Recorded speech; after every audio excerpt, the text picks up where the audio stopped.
Hi, everyone, and welcome to today's webinar, Managing Conflict in the Workplace, hosted by HRDQ-U and presented by David Allenbaugh. My name is Sarah, and I will moderate today's webinar. The webinar will last about an hour. And if you have any questions, go ahead on your GoToWebinar control panel. There's a little questions area. You can click on that arrow to expand it, type in that white open box, and then hit submit, and those questions will come through to us.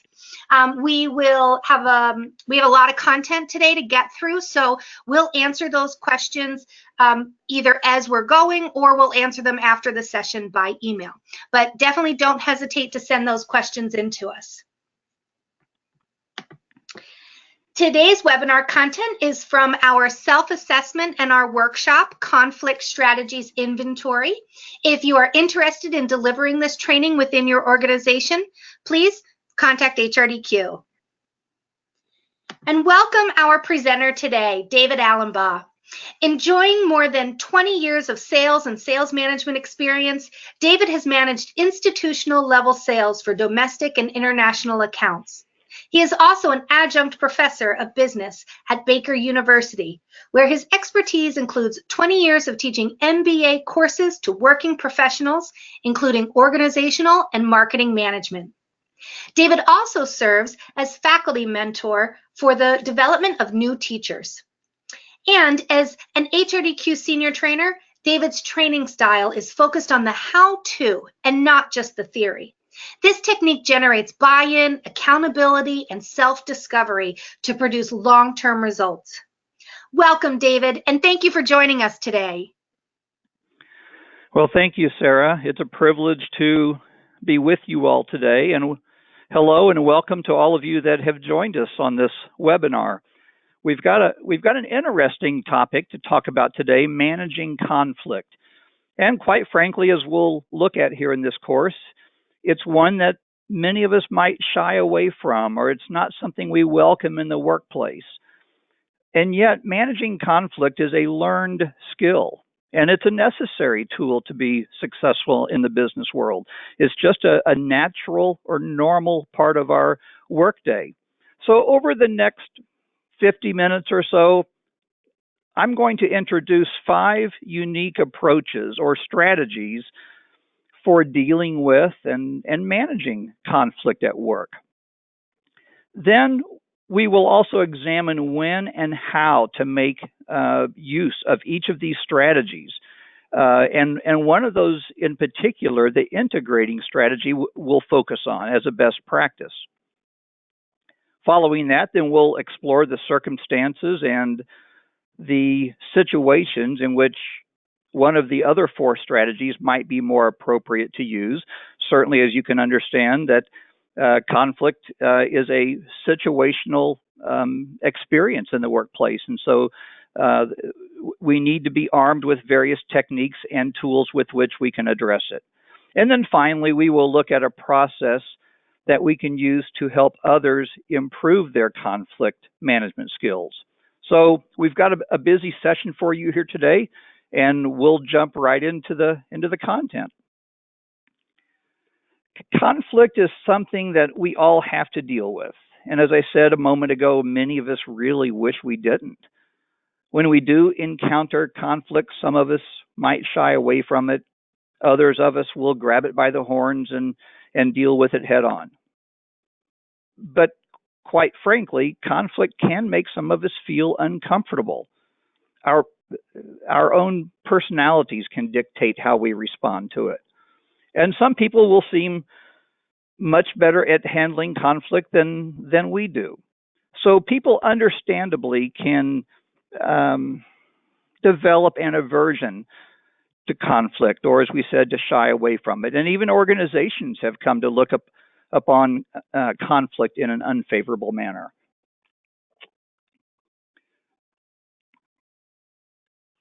It says on this next slide that the U.S. employees will spend almost 3 hours a week dealing with conflict. That was a study that was done by Entrepreneur magazine here a few years ago.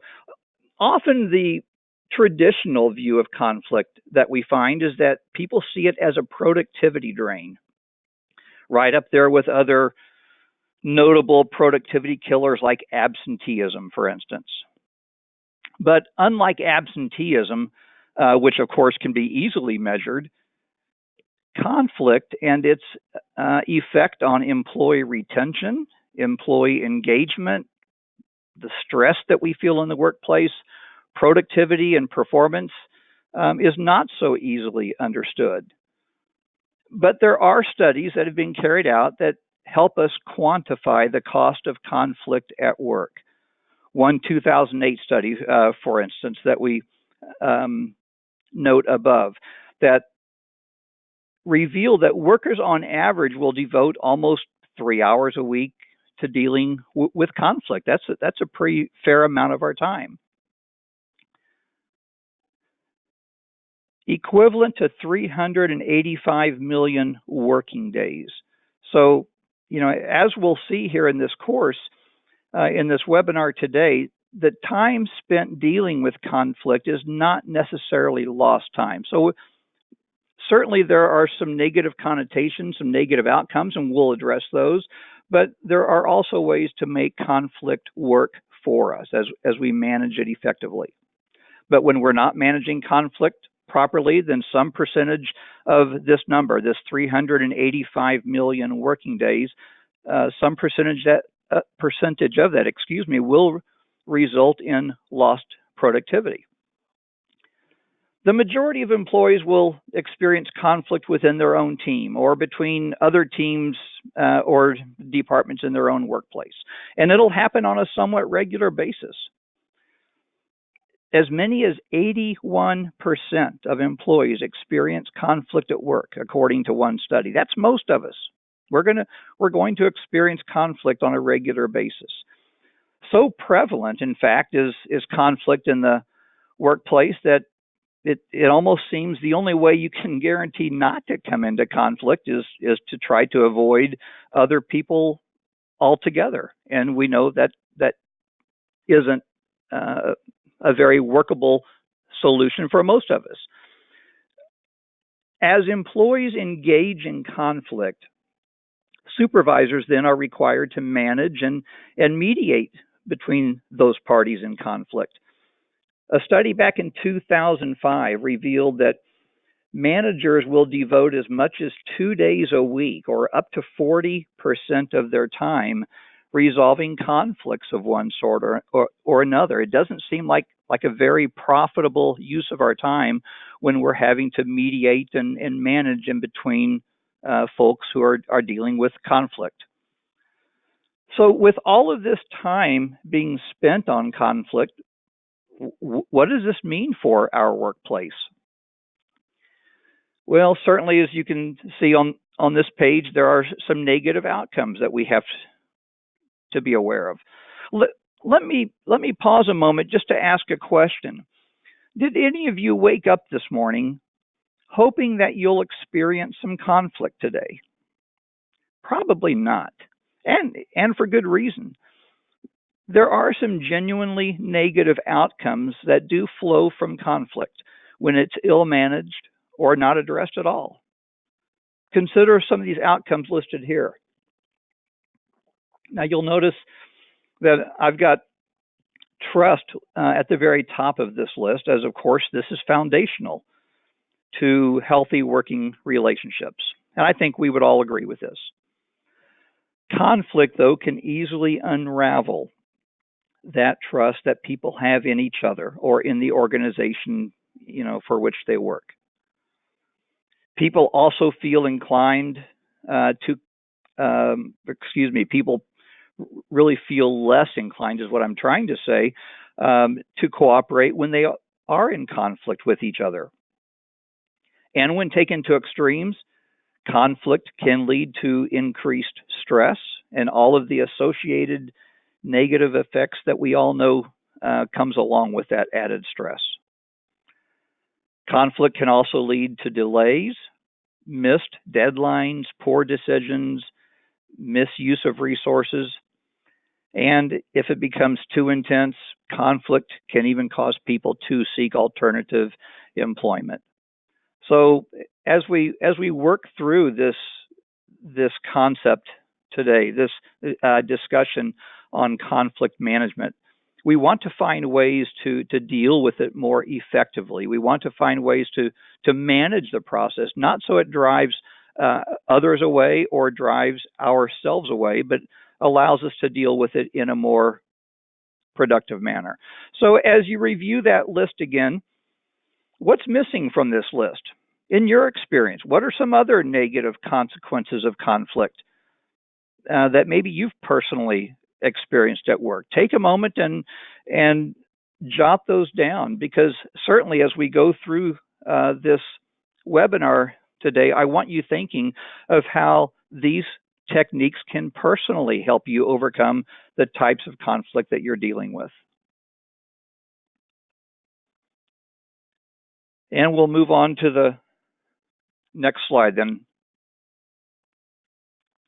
Conflict is natural and inevitable.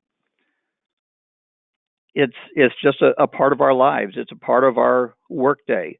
Despite that prevalence, though, of conflict, many people have difficulty recognizing it, understanding it, and certainly managing it.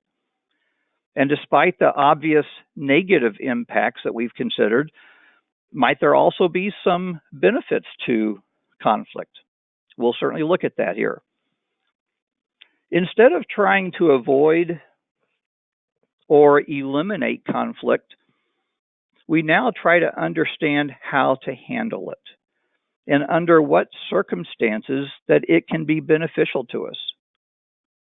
Take just a brief moment here and list one particular benefit of conflict. Think that over for just a moment. I'm not going to pause for long, but think about a benefit to conflict as you've experienced it in the workplace. All right, so then let's talk about what some of those positive outcomes might be. Certainly we've acknowledged and we understand that there are some negative consequences to conflict, but there's some positive aspects to it as well. So let's start looking at how we manage conflict. So as a result, we can achieve more positive outcomes whenever we do encounter it. Conflict is defined here that as the situation that occurs when parties with contrasting goals come in contact with one another. All right, I'm going to repeat that. It's the situation that occurs when parties who have different goals, when they have contrasting goals, and we come in contact with one another. We said earlier that it's a very inevitable part of our lives, that it occurs frequently. 81% of us in the workplace will deal with conflict, and you can see why. It's just whenever contrasting ideas come out in the workplace, then we're going to deal with some form of conflict here. As we discussed on a previous slide there, we typically will define conflict in more of a negative sense. And for many of us, conflict is synonymous with something that is negative or even detrimental. But as we see in this definition, there is opportunity in having people with different values, different goals, and expectations working together. Frankly, if there are three of us on a team with very similar values, very similar goals or expectations, then two of us are not adding additional value. Conflict then presents us with opportunities to create value out of those differences. And when we view it through this lens, it becomes a powerful source of creativity and innovation. I believe it was actually William Wrigley years ago said something very similar to that whenever two or more people in a business always agree, then one of them isn't needed. Now, we can certainly understand the point that he was trying to make, that conflict is one of those things that will benefit us in the workplace when managed appropriately. One source of conflict is what we call relationship conflict. One study puts the source of conflict due to strained relationships as high as 60 to 80%. Relationship conflict can also be among the most difficult to manage and overcome, as it often involves values or beliefs, which can be immutable or difficult to change. One person who insists on punctuality, for example, is likely to feel disgruntled when working with someone else who, say, regularly turns up late for meetings. Whereas other types of conflict may tend to be more situational. Relationship conflict, can affect almost all interactions. So while, again, other types of conflict might just appear in certain situations, as we're dealing with relationship conflicts, we have to figure out how to manage that better because it's going to be a part of our everyday lives. And unless those issues of conflict are addressed, those relationship differences will simmer, they'll grow and potentially draw in others. And then, of course, just further escalate that conflict. The other source of conflict has to do with workflow. This really comprises two slightly different types. Task conflict, which is a conflict of priorities, really, and process conflict, which is a conflict or maybe a difference of opinions on how things are done. So task conflict, the first one we mentioned there, it arises over competing priorities, competing goals perhaps, or differing views on where and how resources should be used. When organizational goals cascade down to the level of the team or individual, it is not uncommon for tasks or priorities to come into conflict. Task conflict can be particularly prevalent in organizations where things change quickly. There's fast-moving parts and pieces. Process conflict, though, is a different form of conflict, and it can be as much about ideas as anything else. For example, the marketing manager might favor a print campaign to launch a new product, whereas, on the other hand, the sales manager might prefer a series of launch events. So conflicts around how things are done can be seemingly minor, or they can involve major points of difference. This is a form of conflict that we'll deal with in any organization. So let's take a look at these three types of conflict here. The relationship conflict that we spoke of earlier, the task conflict, and then the process conflict. Do you find that there is one that you experience more often at your workplace? Again, some of these are situational. So think about the types of conflict that you come into contact with most frequently, and in which category does it fall? Certainly that will be helpful as we continue through this webinar and as we look at various ways to deal with conflict that can help us then zero in on a method that works best for the situations that we're addressing.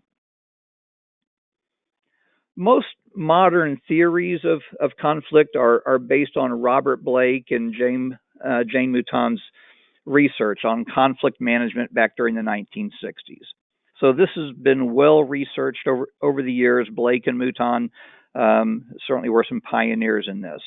And together they identified 5 characteristic ways or styles that people used to respond to conflict. So we're going to refer to those styles or strategies here as ways to help us deal with conflict.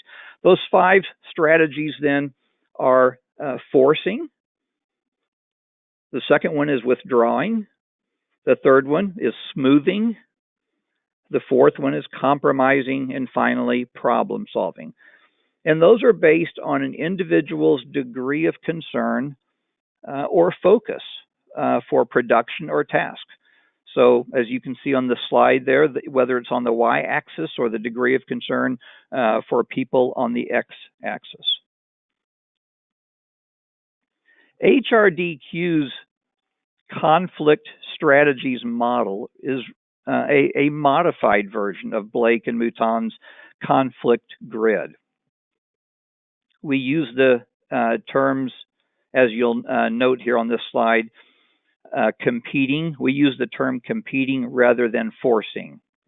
And we use the term avoiding rather than withdrawing, just because we felt that these were a little bit softer terms, perhaps, to use for development purposes. We also renamed the problem solving to integrating, which we felt was a more descriptive term for those behaviors that are involved. And the smoothing and compromising labels remain unchanged here. Regardless of which style people use to respond to conflict, they will typically go through two stages to every conflict encounter that they have. In stage one here, two parties will realize that their goals are incompatible. For instance, one party wants to spend less on a project, while the other party wants more expensive, high-quality deliverables. They then decide how to handle these differences, or the strategy decision, which leads to stage two, where their goals are either met or unmet. So in many ways, the strategy decision, whether made consciously or unconsciously, for that matter, is really the crucial step. Conflict resolution skills obviously play a part, but adopting the wrong strategy to begin with has by far the greatest effect on the outcome. So let's take a look at each of these 5 conflict strategies. We'll examine these in more detail so we can make the right choice as to the right strategy to deal with the conflict in our lives.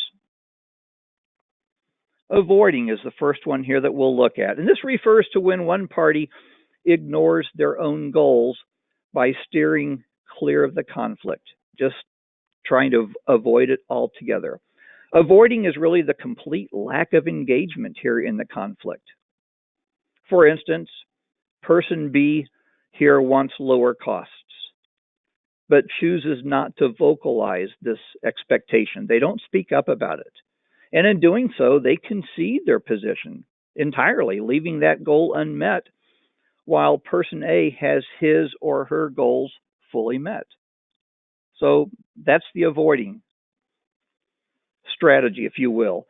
So now let's look at smoothing. When one party uses the smoothing strategy, they give in completely to the other party's goals.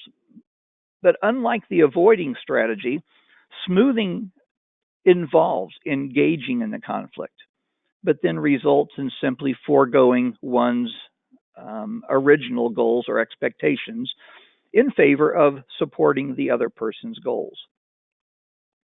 In this example on the slide, Party B makes it known to Party A that they want high-quality deliverables, but chooses to forego this expectation in favor of supporting Party A's goals of achieving lower costs. Competing, then, is the third technique, and this produces the classic win-lose situation. You've got two parties competing against each other. Party A, in this example, will achieve their original goal, while Party B loses everything.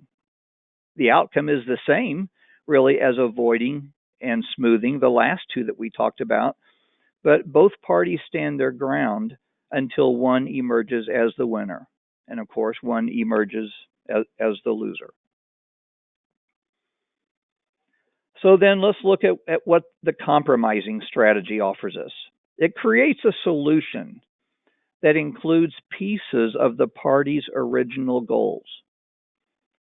For instance, the parties agree to cut costs on some deliverables, to use our earlier example, and yet they'll spend more on high quality on others. So, of course, that can be satisfying for both parties and indeed may help protect the relationship or enable the parties to reach an outcome quickly, if this is desirable, of course. Ultimately, though, compromising may be more about making the parties feel good than it is about producing an outcome that benefits. So certainly we're trying to, as part of this compromising technique, we are engaging in the negotiation process and trying to be respectful of the other person's thoughts, ideas, desires, but not quite as harsh as the competing strategy that we just looked at. So in this one, we're trying to engage both parties and come out with a win-win situation on both sides. Finally, then we'll talk about the integrating strategy. And this is really, I think, the preferred strategy that we want to aim for. The integrating strategy, as you'll see here, it involves both parties working together to find a solution and one that produces the best outcome for the organization. For instance, the parties find a way to save money and maintain the high quality deliverables.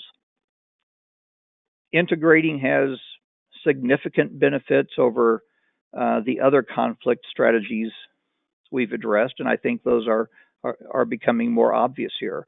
Some of those benefits would be like the parties will reach a mutually advantageous solution that not only meets but surpasses their original goals.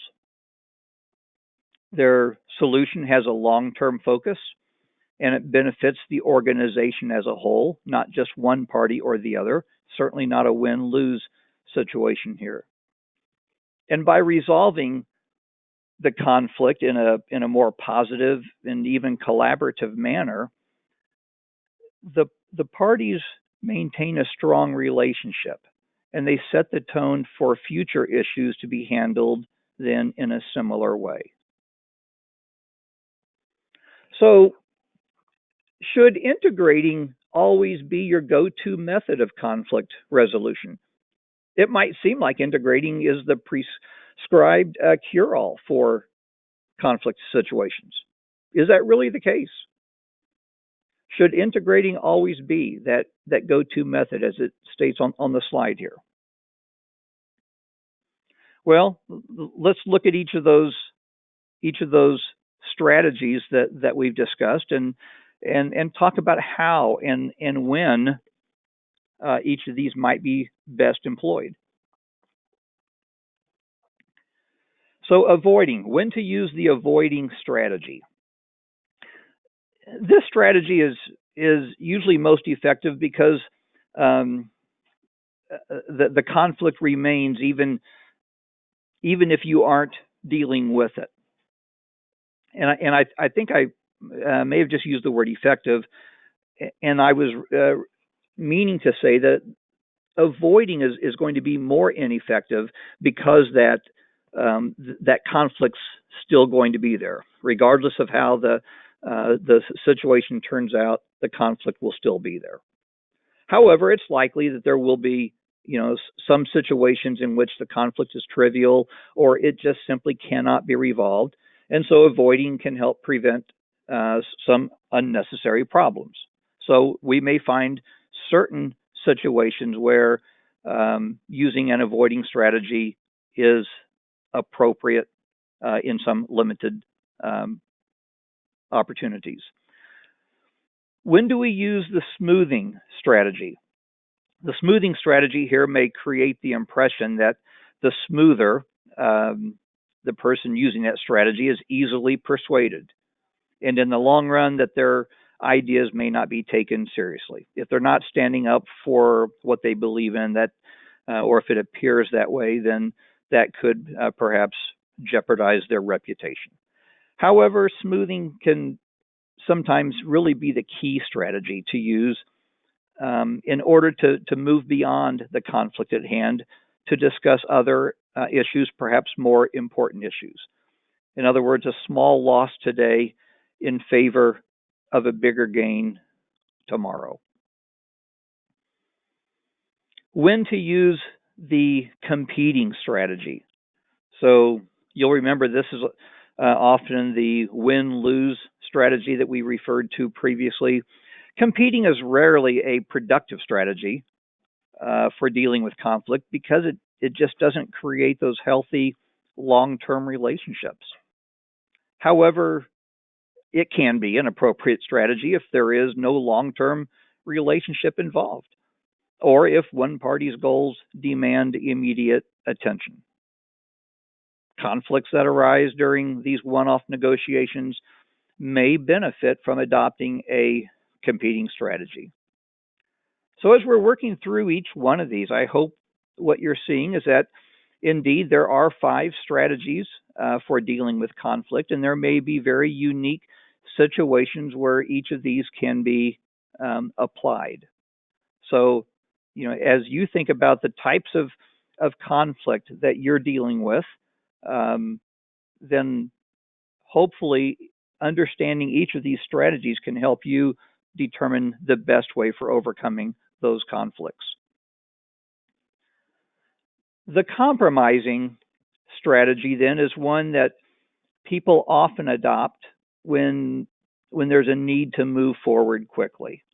So rather than getting engaged in perhaps in a long, protracted negotiation event, the compromising strategy is one that we might default to if we have to move forward quickly. In this strategy, both parties are trying to satisfy as much of their original goal as possible, but then they also risk not searching for the best overall solution. Compromising can be effective, however, when both parties arrive at one of those stalemates. Then our last strategy again was the integrating strategy.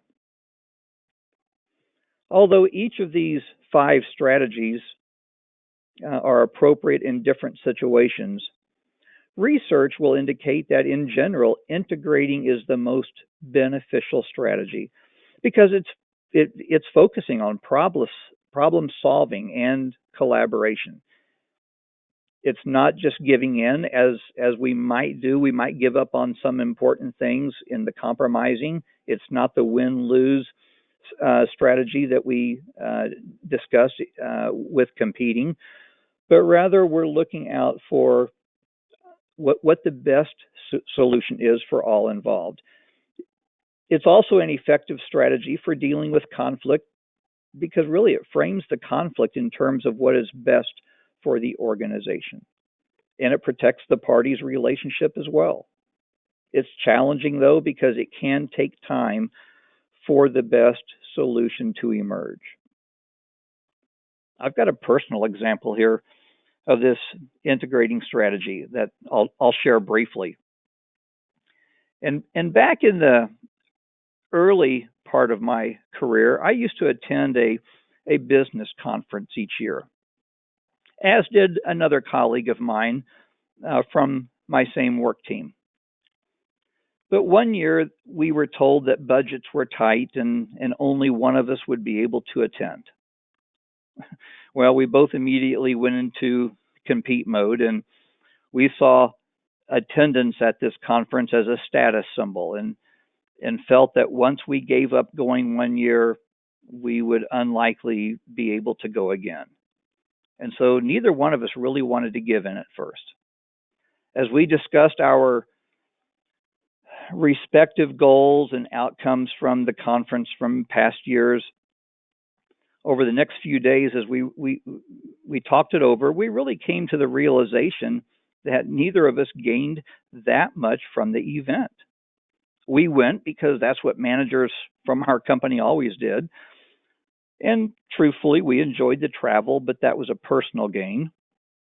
And once at the conference, we rarely met anyone of note and couldn't recall any significant benefit going back over the last several years.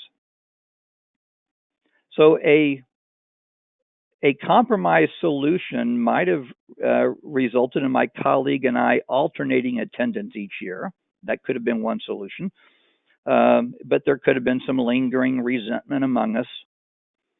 But the solution we came up with was best for the organization. Rather than limiting attendance to one manager, we recommended to our vice president that neither of us go. And in fact, not only that we shouldn't go that year, but we made the recommendation that we would not include that particular conference in the budget again. We not only saved that year's travel expenses, but for future years also. This is just one example of the integrating strategy. When you focus on what's best for your organization, you go a long way towards creating that climate of trust.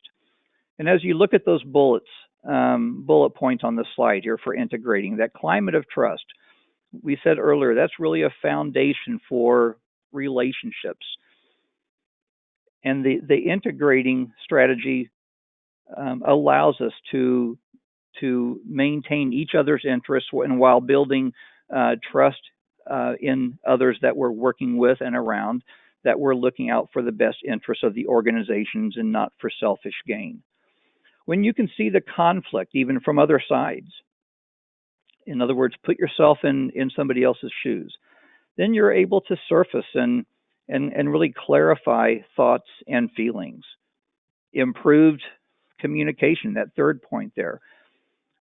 Through this integrating strategy, and as we're trying to see the issues from another person's vantage point, then it often opens up our communication channels. We communicate more effectively. Creativity and innovation will come into play because solutions expand, and we're looking for what's the best opportunity or what's the best option maybe or the best strategy for the organization.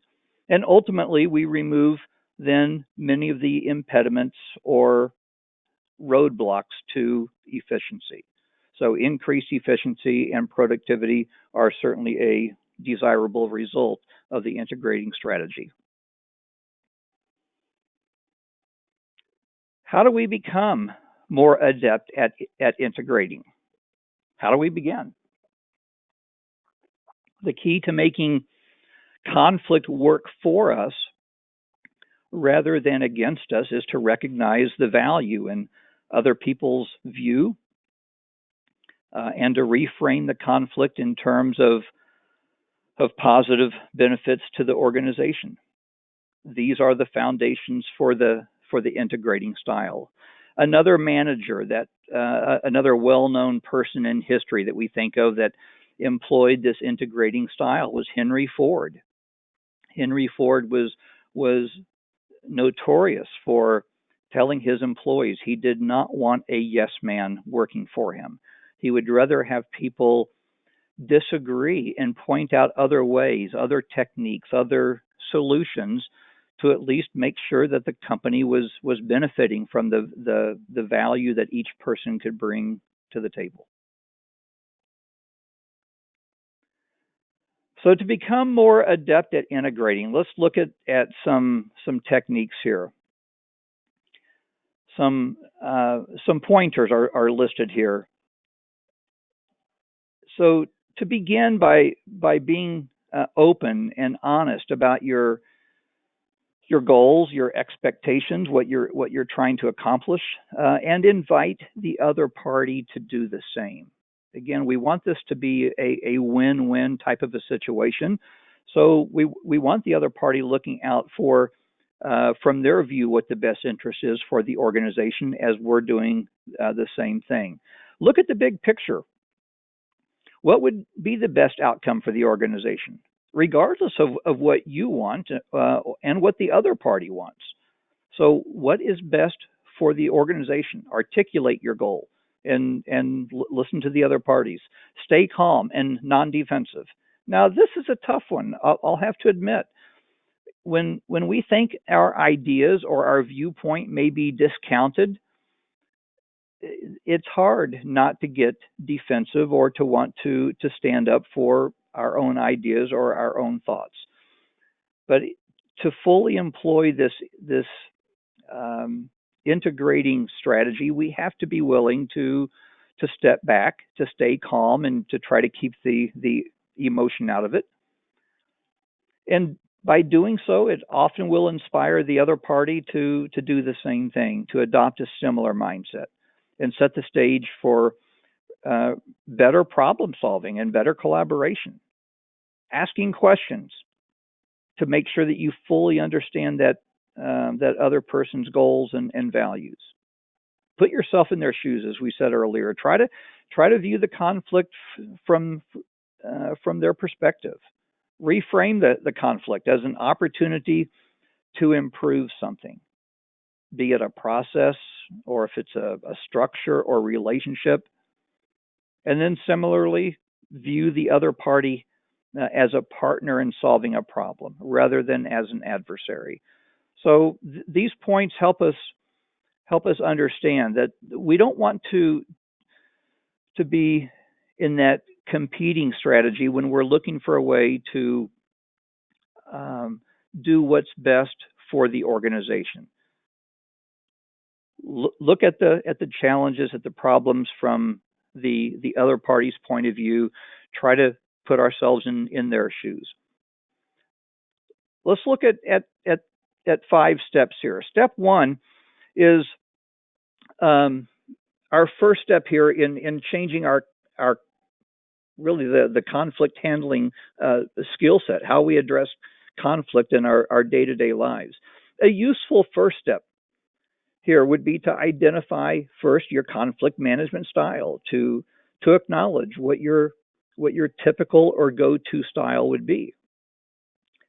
Using some type of an assessment tool will help put a mirror perhaps on your conflict behaviors and help you better understand how you typically respond in conflict situations. And there's a number of assessment tools on the market that can help you do just that, to identify your conflict management style. HRDQ has developed the conflict strategies inventory that was mentioned back at the beginning of this webinar, and it was designed for just this purpose. But of course, there are other tools available as well.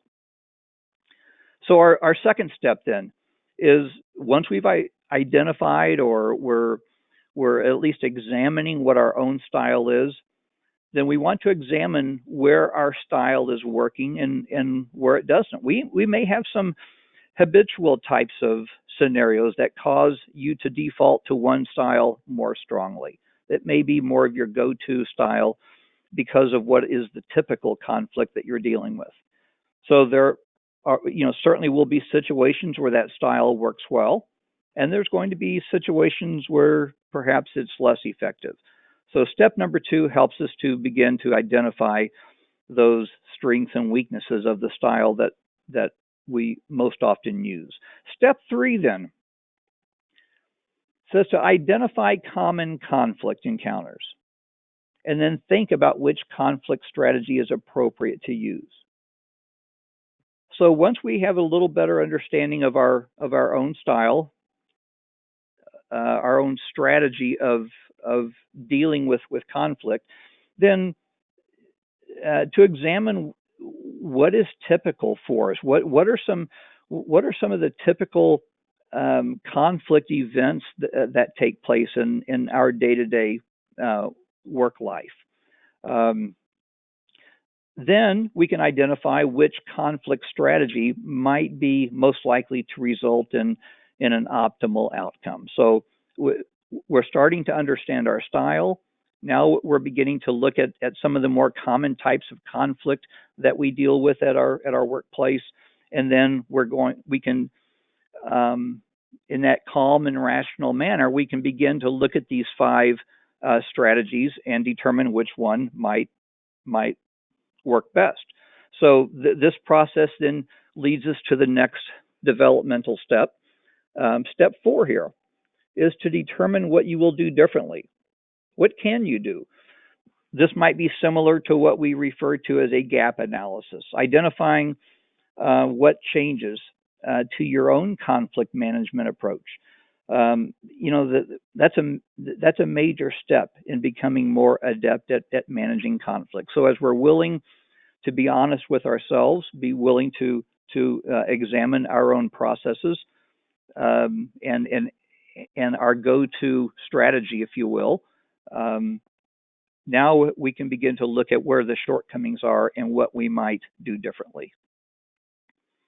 As you might expect, our step 5 here then is practice. And we've all heard the term practice, practice, practice, because practice makes perfect, doesn't it? So practicing these behaviors will help us create new patterns or new habits of response. So as you begin to look at the typical examples of conflict that you deal with, looking at then what strategy might be most appropriate for that, we can begin to identify that in upcoming events, upcoming opportunities where we can put these things into play. Also, consider a feedback loop that might really be helpful in your early stages of behavior change. So by a feedback loop, meaning seeking input from other parties, as well as observation from peers and colleagues, people that work around you, people that work with you. This approach will be extremely useful in both supporting your efforts to change and quantifying the progress that you're making. So let's take a look at a potentially real life situation and see how you might handle it. This is a conflict situation that comes directly out of our course that was mentioned earlier on conflict management. So I'm going to read through this. Follow along there on the slide. You and Henry have worked in the same department for a little over 6 months. Henry is the type of person who will do whatever work is assigned to him, but he rarely takes the initiative to seek out tasks on his own. Henry's lack of initiative has bothered you, but you have let it go because you felt your supervisor knew who was doing what work and you felt you were being properly compensated.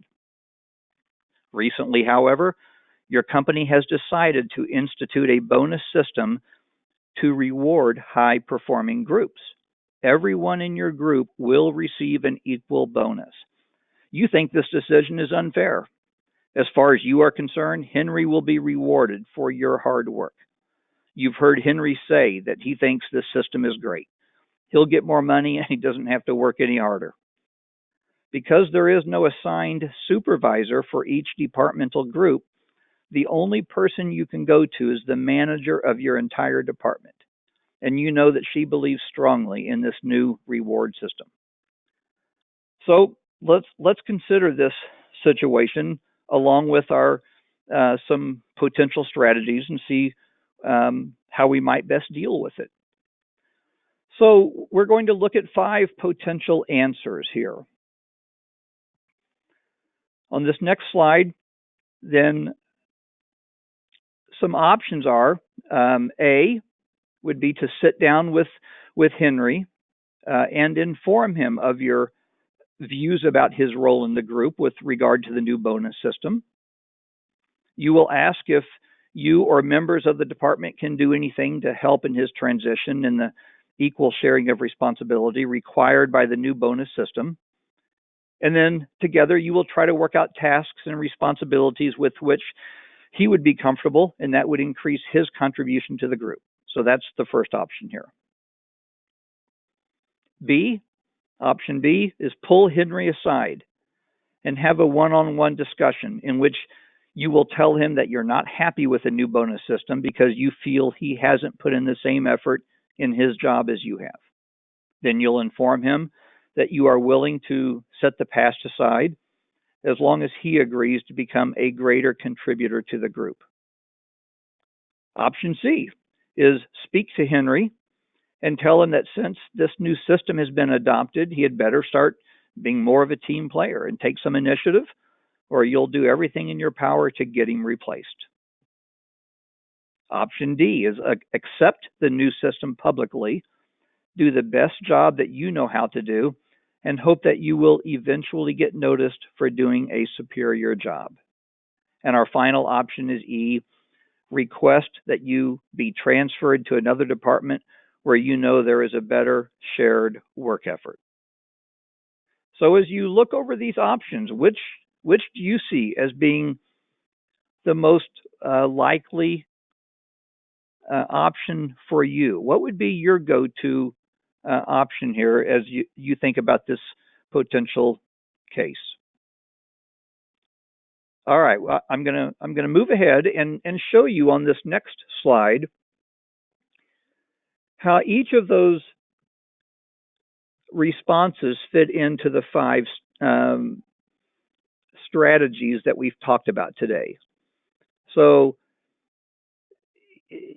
don't be discouraged, of course, if what you chose was not the integrating strategy.